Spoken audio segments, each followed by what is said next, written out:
अधिवेशन किभली देखते विधानसभा को विरोधी कहवा कथा विधानसभा जहाँ से भाभी कहवा विरोधी सुजोग दिगलानी आपण मैंने कौन भाभी कौन शिखिले विधानसभा देखु बोधे ये 24 वर्ष 3 मास जदि कह जाए 24 वर्ष 3 मास सरकार बीजेडी और बीजेपी बीजेडी 24 वर्ष सरकार बीजेपी 3 मास सरकार 3 मास रे अपन सर्वाधिक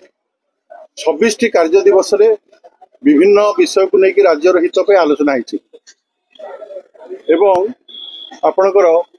विगत दिन देखा विधानसभा चली पार नाला उद्देश्यमूलक भाव चल दौन कहीं विभिन्न केलेंकारी करुले विधानसभा काले सब प्रकाश हो से भितरिया भितरिया सब करुले एवं जो 25 दिन कार्यकाल है ये 25 दिन रे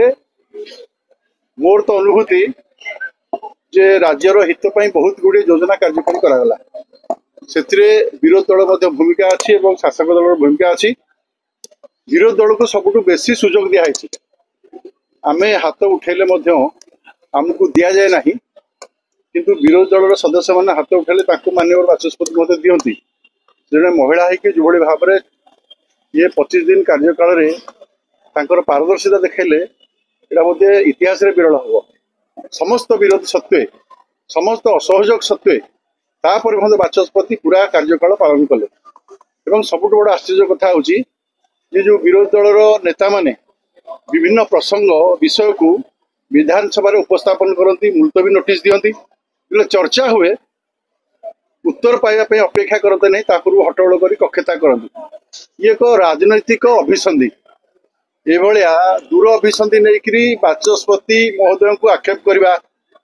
ओडियन चढ़ी जा ये महिला को असम्मान जो दल कहूला जे माँ को सम्मान गाँ को कम गाँव रे जो कम तो दुर्नीति भर्ती कर देइछंती बाकी थिला माँ को सम्मान ताको देले नहीं तेणु ये 25 दिन कार्यकाल मो पाई बड़ अनुभूति थिला मो पालना निर्वाचन पाई मु विभिन्न विषय उपस्थापन कली एवं सर्वोपरि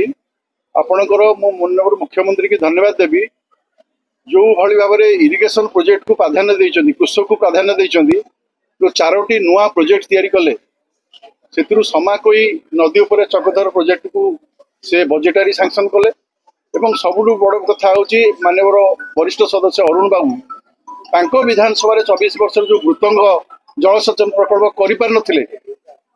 माननीय मुख्यमंत्री मोहन भाजी करके देखेले तेणु कौन अभियोग